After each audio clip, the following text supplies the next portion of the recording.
Mr. Bar's in the building, here with a big man, Jay Spades. Cool now. Yeah, my brother. What about good, man? Yeah, I'm good, man. Yeah. For the benefit of the people out there that might not know about you, the new fans and that, how long have you been involved in this music business? I'll say on and off, like about 6 years, like in and out. So I'll do a year, keep up a bunch of fire, and then go missing again for like a year and a half, come back with another tape or something. So I'll say on and off like 6 years. Yeah, so it's well known, or maybe not so well known, that your dad's Josie Wells. Big. Yeah, maybe not so well known, to be honest. Yeah, like, yeah. I personally knew that from when I heard your mixtape Mow It. You mentioned it on one of the tunes. Oh yeah. But how would you say like your dad's influenced your music career, or if he's had any influence at all? I would have to say, you know what, my thing is, I did like take a few bits and bobs of my old man, to be honest, as far as music's concerned. Now them way there, but it's a thing where it was my own twist and my own up-to-date version of what he was doing back in the 80s, you know, like that. So as far as me and you concerned, we'll know what that means, but there's a whole new generation of kids that name wouldn't ring a bell. It wouldn't ring you know a what I'm bell. saying to you? So for me, it was like, alright, cool. I know you're not feeling my wave, but look where my wave came from. This was the evolution of my wave. You understand what I'm saying to you? So that's why I don't really sound like no other UK artists, or none of them don't sound like me, because my thing's coming from way back. See me? Yeah. So yeah, that's where I'm at with that. Yeah, man. So like basically, you was affiliated with Mashtown, right? Or you're affiliated with Mashtown. Would you say that Mashtown helped you to get on the map? Because obviously they've been around for a long time. Yeah, man, that was a fair exchange, to be honest with you. You know, like that, because you have to understand, I came in at a time where YouTube, Grime Daily and all these sites was just, you know what I'm saying? That everyone was in their premature state, and the first visual, my second visual with Mashtown was Warriors. You know what I'm saying? And that kind of licked down the whole underground. You know them way there? That was a tune with me and Marks.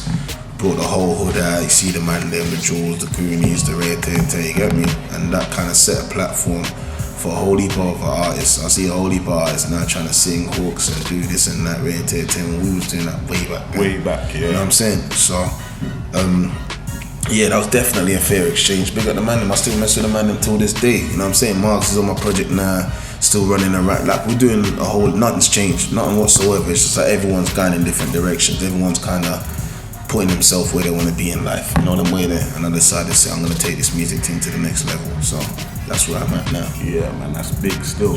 So you dropped Mow It in 2011. More Money, More Pagans. No. 2011. Yeah, so when did Mow It? Because I see Mow It on Mixtape Madness, the release. Yeah, but that's probably when they uploaded it. Yeah, that's probably when they uploaded it. Yeah, when did you? It was a little bit before that. Yeah. Before, I couldn't tell you the exact time. It might have been like around 09 or something like that. But as I said, when I dropped that, like, I wasn't taking music as serious as I should. You know what I'm way there? So I dropped the tape. Then I went missing for like another 3 years. You know what I'm saying? I didn't do nothing. I wasn't doing none of that. Then I came back, I done the hustle hard thing. Then they were screaming, they was demanding more music and that. So I just worked on a couple of tapes, and then the saga started. Triple MP 1, 2, 3, and now we got to GRT. You get me? So we're just working, we just keep evolving, keep going, keep pushing, keeping up with the times. Yeah. A lot of people seem like they wasn't interested, or they just never really lived up to the different eras of how the music was changing. You get me? We kind of kept up. Kept it up. Because when I heard that mixtape about 2012, to be honest. And I was like, raw, enough man didn't even know about this mixtape. But Enough man still don't know about the mixtape. He was going in on that tape, but I was under the impression that, because obviously Hustle Hard come out, and obviously once man sees that, man's now looking up more things, even though man knew about you before, like you say, from the Warriors and that, and that's when I come across it.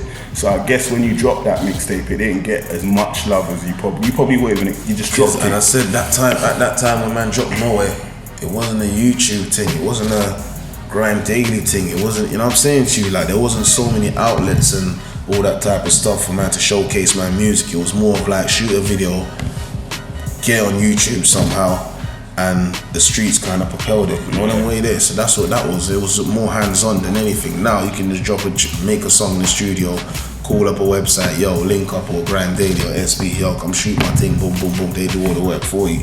But back then, we wasn't doing that. It was like, yo, do man's thing, then man have to go after man finish recording these bangers, all these hours in the studio, now man have to go do the footwork and get this out to the people. And but people don't feeling it, like everyone been running with us. But the thing they cost me about the most is that I never stuck to it.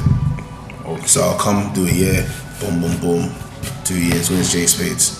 Spades over there doing this and that, come back, boom, boom, boom. But this time I said, you know what, I need to stay. And I think I proved that since like Triple MP2. Took a little hiatus, built the CD, but when they finally got the last project that I put out, they're like, you know what, this was well worth the wait, it's well rounded. Yeah, and definitely. It don't sound like nothing else on the market. There's no one that can emulate what Spades does. Like, as I said to you, I've seen them come and I've seen them go. See me, stuff that I'm doing now, stuff that I was doing back then, like, even as far as like the UK is concerned, the UK is at least 5 years behind. You know what I'm saying? Because the hooks, all them type of things that I was doing back then, you look at the game now, they're embracing artists like Rich Homie Quan, Future, Johnny Sinker, all these people. These people are producing the type of music that I was doing back then. You understand what I'm saying? And now the game's starting to catch up. So now when you go on a link up or the Grind Dailies, SBs, you're gonna see a bunch of man trying to sing hooks, but they all know who's the godfather for that in the UK. I bust them thing there. So just keeping it current, man, keeping it going. Yeah. So you covered a lot of ground in that question there. But I was gonna say, like, you see, Hustle Hard was a breakthrough track. Yeah. When you dropped that, did you imagine it would have that sort of impact? You know what? Yes and no. Yes and no. The way that song came about, it was funny, bro, to be honest with you. The man went studio, recorded it, and if it was up to me alone, that song would have had one verse. You know what I'm saying? Man was in the studio, man was starting cussing, this tune hard, nah, bro, you have to do another verse, blah, blah, the lazy thing, this thing's mud. So I was like, you know, cool.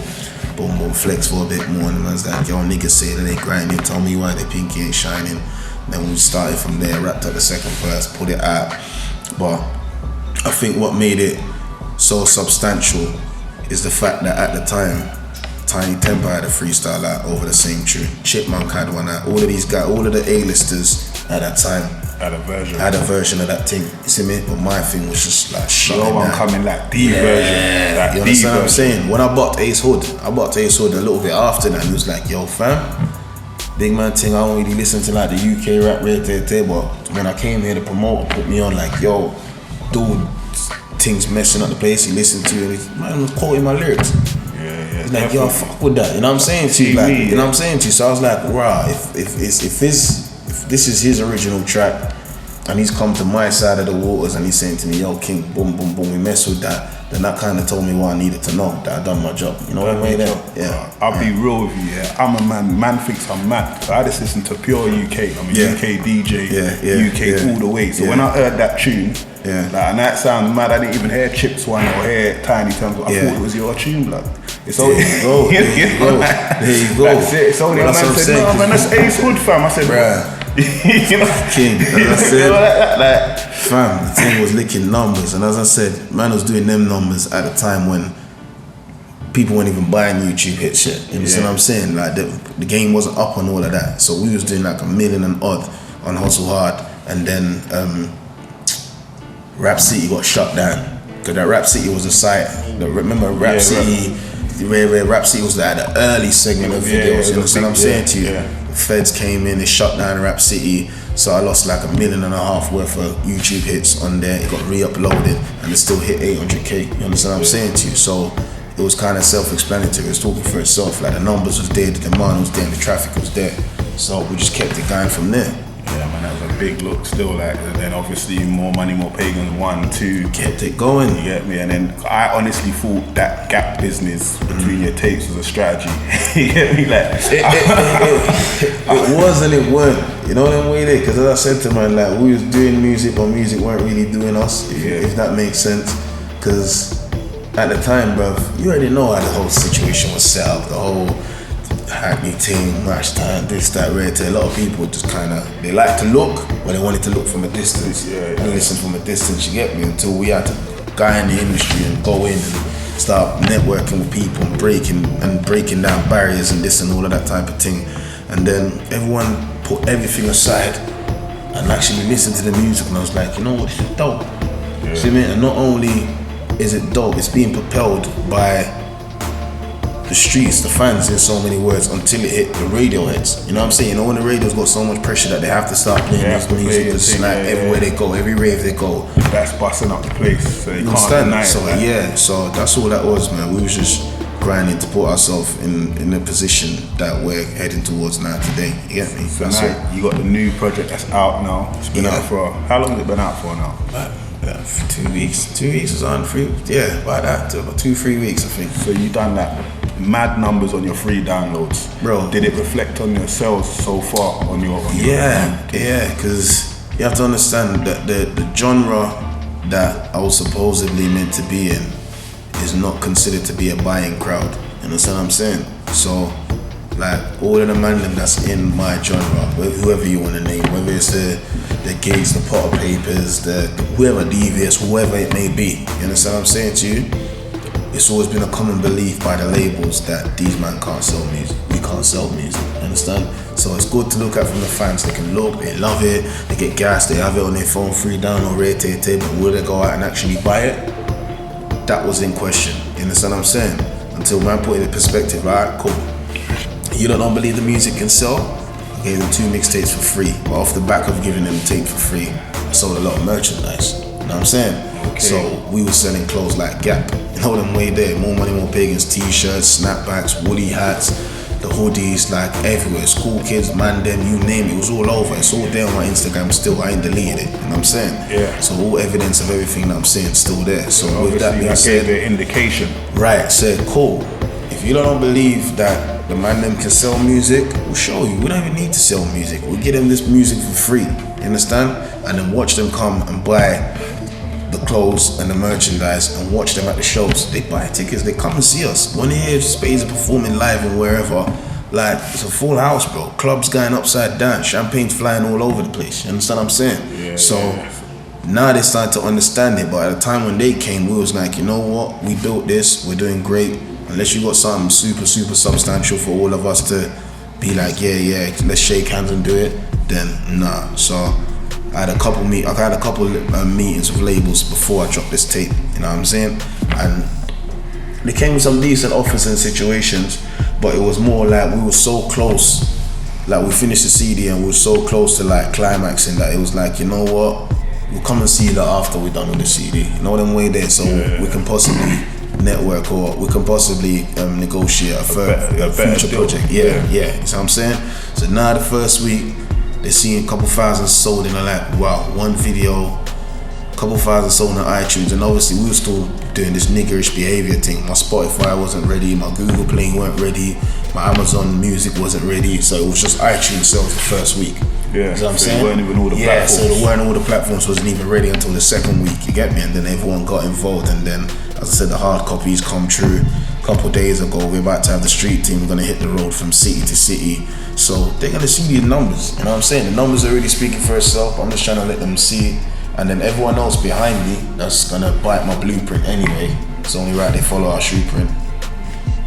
See that you don't need these people, understand? Unless they're gonna come with something that's firm and concrete, you don't need them. You don't need a 360. You don't need that. If you built a brand, you built a brand. If they want to get involved, let them pull their weight. It's that simple.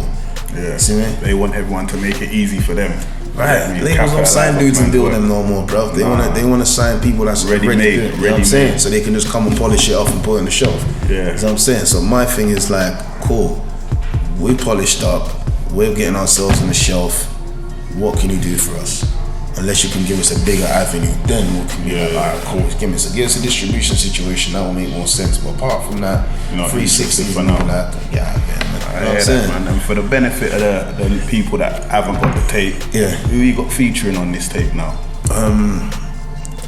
Anyone that's making sense, that's pulling in their work is on the tape. So, I got J Huss on there, I got Mo Stacks on there, I got Grizzy on there, got Big Lean from Canada on there, I got Margs on there, got DVS on there, got Munga on a Rebel on there, Like, bruv, it's like the music it's just so widespread. And as I said to you, a man listening to me will sound like, oh, there's just bare features and all of that. Or if you look at the promotional poster, you see all these artists and think, right, it's all crammed. I got Tiny Tempo on there, I got Professor Grit, I got so much people on there.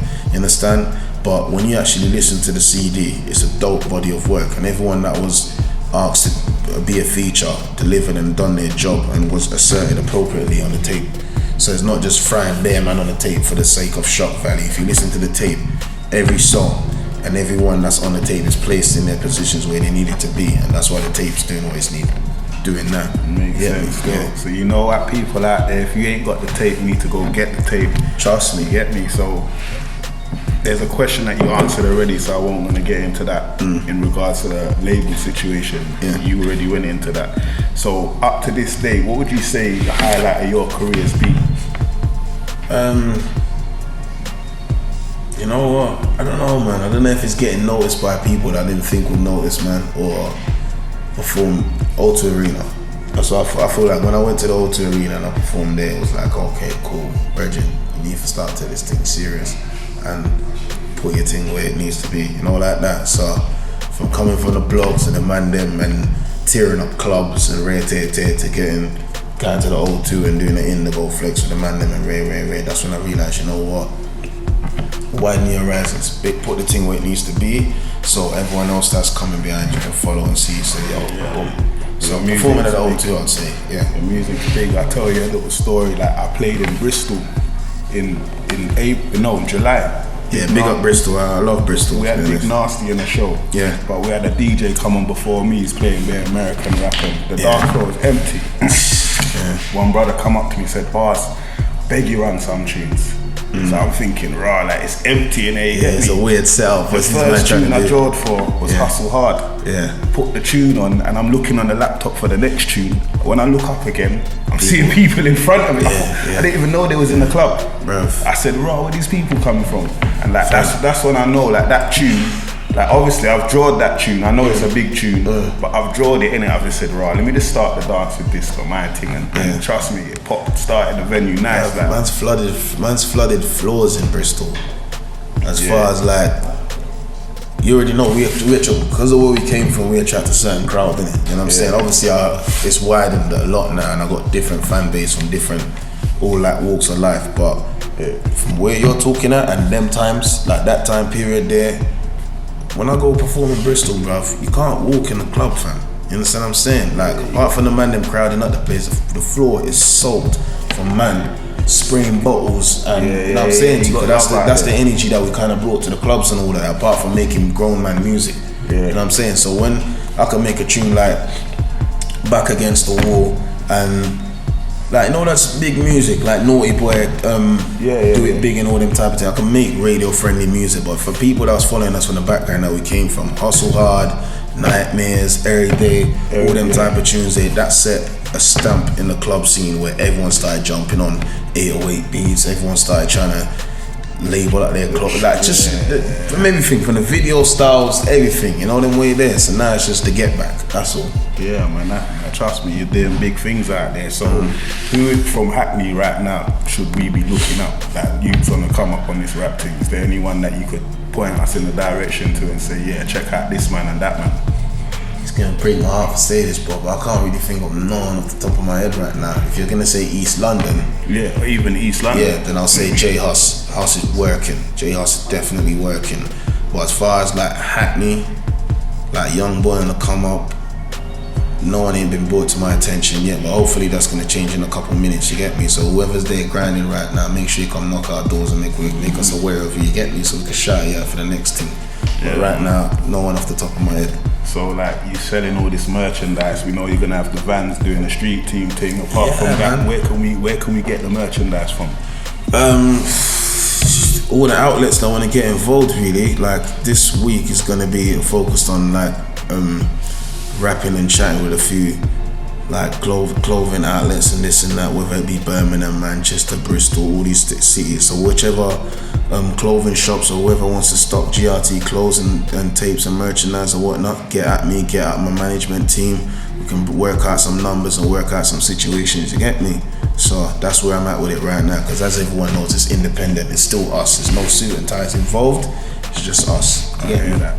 And like for future reference, like shows, any shows coming up where we can look forward to seeing J Spades? I'm gonna do one show. I'm gonna do a show in Peterborough at the end of this, coming up close to the end of this month. But we decided between me and my management team that we was gonna kind of keep it a little bit exclusive until we announce the tour. So everyone just come out to support the tour. We got a few tricks up our sleeve, a few bits and bobs that you don't want to miss. You get me? So yeah. As far as, don't get me wrong, the money's right, it will come out. But as far as we're concerned right now, kind of wanted to stack up everything and put it in the box for the tour. See what I mean? So all the real J Spades fans and the fans that follow the thing, I'm gonna do the tour. I'm gonna have a few of your favorite UK artists as well, people that I work with, people that I chop it up with all the time, and come out, come support the thing, man. It's gonna be crazy. What DJ? Every DJ. Yeah. So when it comes to DJ thing, I don't really try and do the whole. You got a person. Nah. I mess with every DJ. Once you get in the club and play my music, you're my brethren. Whether we've spoken yes or no, you know, like that. So if you reach out to me, if you send me an Instagram clip or whatever, you tag me, and I see you playing my music in the club, I'm gonna follow you. You know what I'm saying? If you friend me, if you page me for this and that, jingle, whatever, whether you got 5,000 followers or you got 50,000 followers, I'm gonna mess with you, you know, like that. Because I believe that DJs are very instrumental when it comes to like keeping the people in tune with what's going on. Not necessarily just for radio, but for the club, the scene, all that type of stuff. You know what I mean? Trust me, because DJs will bump your stuff, you get me? Like, especially like the club stuff. Bro, you got DJs that work on the radio that still do their nightly shows or whatever. And obviously, you know how the radio set up. They have to have a certain playlist that's been given to them that they have to play. Radio, you understand what I'm saying? But when they pack up all their boxes and they go to the club, they got their freedom to do what they want. They're playing J Spades, they're playing this and that, you know what I'm saying? They're playing the man them's music. So like I said, I don't differentiate, I don't try and do no form of segregation thing. Big up all of the DJ and everyone that's supporting the thing, you get me? Respect, man. And finally, just the socials for the people out there that follow me at real_J Spades. That's REAL_JSPADES, and that's for my Twitter and my Instagram.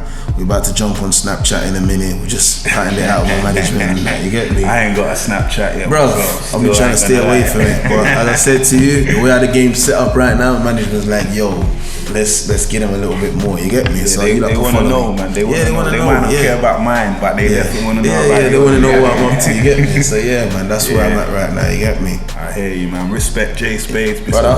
Big up, love, yeah. Cool.